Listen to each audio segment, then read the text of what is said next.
तमिल, तेलुगु, मलयालम, हिंदी में भी काम किया मैंने काफ़ी सारी फिल्मों में। तो सब पकड़ के 100 फिल्म एज एन एक्टर है, और ये मेरी 10वीं फिल्म एज ए डायरेक्टर। मैंने हिंदी में भी 4 फिल्में डायरेक्ट की है और कन्नड़ में भी 3 फिल्में की है मैंने। तो ये फिल्म जो है एक इमोशनल फैमिली फिल्म है, जिसमें एस्तर नोरोना, निहाल टाउरो और काफ़ी सारे ऑन्सेंबल कास्ट है जो कन्नड़ा फिल्म इंडस्ट्री की है। ये film actually Kannada, Hindi, Tulu, Konkani 4 language में बनी है। प्राइमरली कन्नड़ा से हिंदी में साइमल्टेनियसली शूट किया हमने। ये डब फिल्म नहीं है, शॉर्ट साइमल्टेनियसली। और राजेश चौधरी इसकी प्रोड्यूसर है, इनकी पहली फिल्म है ये। इनकी बेटी अश्मिता और इनकी और छोटी बहन है अमीशा, उनके बैनर तले अश्मिता अमीशा फिल्म तले फिल्म बनी है। निहाल टाउरो आप सब जानते हैं एज अ सिंगर, तो इस फिल्म में उन्होंने सिंगिंग ना करते हुए एक्टिंग में उन्होंने अपना कदम रखा है। और it's a very emotional family film with songs, happiness, sadness, and film बहुत जल्द आपके सामने आ जाएगी। Rest well question answers I can let you know. या हाँ जी सर, थैंक यू। बहुत बड़ी बात है, बहुत बड़ा माइलस्टोन है। हेलो सर क्या कहना चाहेंगे सबसे पहले इस फिल्म के बारे में बताइए, और जो आपकी जर्नी रही है 100 फिल्म की, अगर हाँ 2 लाइनों में अगर उसको बयां करना चाहें। ओके मैंने शुरुआत की थी 1991 में हिंदी फिल्मों से। I was a junior artist that time. मैंने फूल और कांटे, जीवन एक शतरंज, काफ़ी सारे फिल्मों में काम किया तभी 1991 में। तभी मैं एक्टर रह चुका हूँ। उसके बाद तुलु कुंकरी फिल्म में मैंने लीड किया है, कैरेक्टर रोल्स, कन्नड़ा फिल्म में काफ़ी सारे करके अभी जाके 100 film as an actor, full fledged actor कर रहा हूँ मैं। एंड मेरी पिछले कई सालों से कुछ फिल्में ऐसे हैं जो जिसमें मुझे अवार्ड मिला है। एक्चुअली टू बी फ्रैंक हम तीनों अवार्ड विनर्स हैं। So yeah, so I've got an best actor award film. Esther is the best actress for a Konkani film and she's nominated for Telugu films. निहाल को recently उसको एक मिर्ची award मिला है, so we're all award winners over here. So तो हाँ, I've been doing a lot of supporting character roles in Kannada. अभी मेरी शी सीजन 2 आ रही है Netflix में, तो यहाँ भी काम किया मैंने, ओडिया फिल्म में भी किया, तो काफ़ी सारे लैंग्वेज में काम किया। Journey is been very fantastic. और बीचों बीच मैंने फिल्में डायरेक्ट की है, तो गैप लिया मैंने काफ़ी 5 साल के बाद अभी फिल्म डायरेक्ट कर रहा हूँ मैं। राजेश जी मिले, थैंक्स टू हिम। सो एक सब्जेक्ट मैंने उनको नरेट किया, उनको पसंद आया। एक्चुअली इन्होंने अप्रूवल दिया, अश्मिता ने अप्रूवल दिया कि करेंगे। So back to direction with this 100th film as an actor. Rajesh sir आपसे जानना चाहूँगा कि क्या थॉट प्रोसेस था इस फिल्म के पीछे, और सर की 100 फिल्में बहुत बड़ा माइलस्टोन है, और उसी समय इस तरह की कहानी उनके पास लेके जाना और साथ में मिलके बनाना, और क्या कितना कोलैबोरेशन रहता है अश्मिता के साथ? किसी भी अगर कहानी की बात करें, क्या कोई डिस्कशन होती है, कोई ब्रेनस्टॉर्मिंग होती है आप दोनों के बीच में? सबूत यही है कि आप अश्मिता को मेरे साथ देख रहे हो और मेरे सारे डिसीजंस में वो साथ होती है। ये थॉट तभी आया जब पैंडेमिक में हम जब लॉकडाउन लगा पैंडेमिक में, और काफ़ी सालों तक, काफ़ी महीनों तक लॉकडाउन था और हम लोग घर पे बस टीवी देख रहे थे।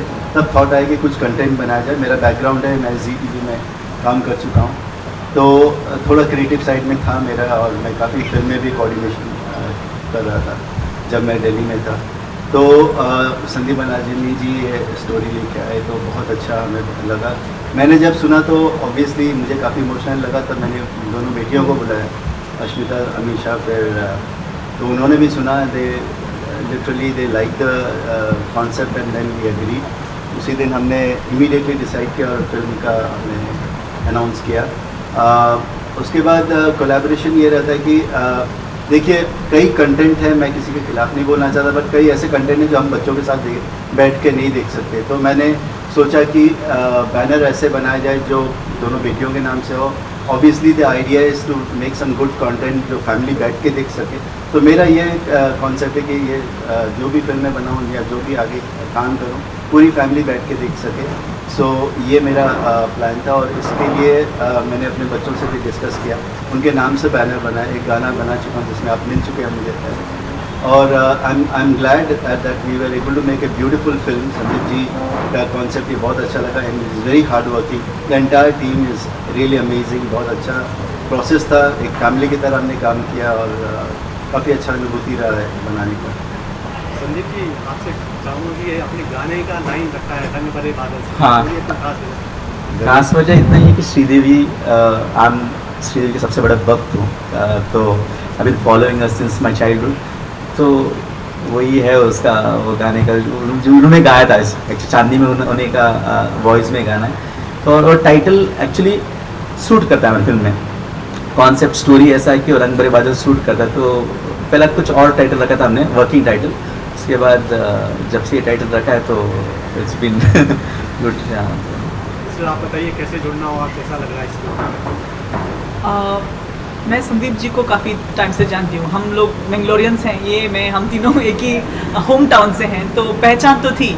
और जब मैं इंडस्ट्री में आई तो मैं ऑलरेडी जानती थी कि ये इंडस्ट्री से जुड़े हैं। और दो हम पर्सनली एक दूसरे को नहीं जानते थे, जनरली जानते थे। पर्सनली जानना तब हुआ जब हमने साथ में शकीला नाम की एक पैन इंडियन फिल्म में काम किया। तो उसमें मैं एक्ट कर रही थी और ये प्रोड्यूसर की तरफ से काम कर रहे थे। तो तब हमारी पहचान हुई, ज़्यादा पर्सनली जानने लगे एक दूसरे को। तब उनका पैशन मुझे पता चला कि सिनेमा मतलब वो सिनेमा को काम समझ के नहीं करते हैं, सिनेमा से बहुत प्यार करते हैं। सिनेमा इंडस्ट्री से, अपने काम से बहुत प्यार रख के वो इस इंडस्ट्री में हैं।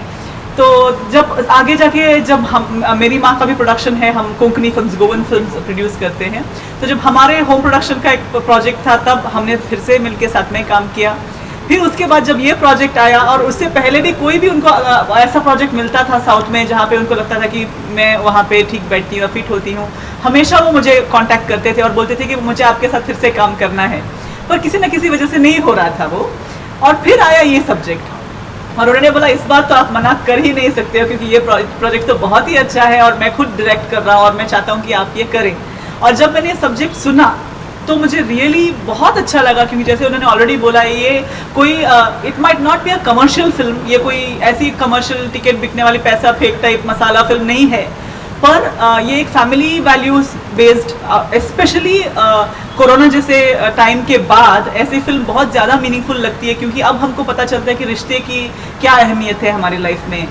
रिलेटिव्स हो या पेरेंट्स हो, बच्चे हो, पेरेंट्स और बच्चे के बीच में जो रिलेशनशिप होता है, इंसान को इंसान की कितनी ज़रूरत होती है, ऐसे ह्यूमन रिलेशनशिप्स के ऊपर बनी फिल्म है ये। तो ये बहुत ही मुझे लगा बहुत सेंसिबल सब्जेक्ट है जिसके ऊपर अभी फिल्में बननी चाहिए, ऐसी फिल्में बननी चाहिए जहाँ पे ऐसे ह्यूमन रिलेशनशिप्स के बारे में बात हो। तो उस पॉइंट को मुझे कनेक्ट हुआ और मैंने बोला चलो करते हैं इस फिल्म को। तो I am very happy to be a part of this film. Nihal, आपसे जानना चाहूँगा जी, आपकी फर्स्ट फिल्म है, कितनी एक्साइटमेंट है, और थोड़ा सा बताइए कि मतलब सिंगिंग से एक्टिंग कैसे मतलब ये चेंज आया, और क्या कौन सा पार्ट सबसे ज़्यादा इजी या डिफ़िकल्ट लगा आपको? सबको नमस्कार। पहली बात तो मैं इस फिल्म में मैं कैसे आया ये बताऊँगा पहले। मैं बचपन से सिंगिंग ही कर रहा हूँ, वो छोड़ के कुछ नहीं कर रहा हूँ, पढ़ाई भी नहीं, मतलब वो भी नहीं आती मुझे ठीक से। तो जब हमको एक गाने के लिए अप्रोच किया जाता है तो हमको ब्रीफ दिया जाता है कि ये गाने में एक्चुअली सीन में क्या हो रहा है ये। तो मुझे संदीप सर का फ़ोन आया, तो मैं संदीप सर को पहले नहीं जानता था, तो मेरे एक रिलेटिव से जानता था उनको, बट ऐसे पर्सनली नहीं जानता था। तो मुझे पता था उन्होंने बहुत सारे फिल्म में काम किए थे, तो ये सब पता था, बट फिर भी मैं उसे पर्सनली नहीं जानता था। तो सर बोले कि मुझे आपसे मिलना है, मुझे एक प्रोजेक्ट एक्सप्लेन करना है आपको, ये कॉन्सेप्ट एक्सप्लेन करना है। मैंने बोला हाँ ठीक है। अगर सर आ गए घर, मतलब 7:30 आने वाले थे, वो 7:15 को ही पहुँच गए थे। तो उसके बाद उन्होंने मुझे एक्सप्लेन किया, बट मैंने अभी जब हम गाना एक गाना जब मुझे एक्सप्लेन, अभी मैं सिंगर हूँ, ऑब्वियसली मुझे गाना ही एक्सप्लेन करेंगे ना वो।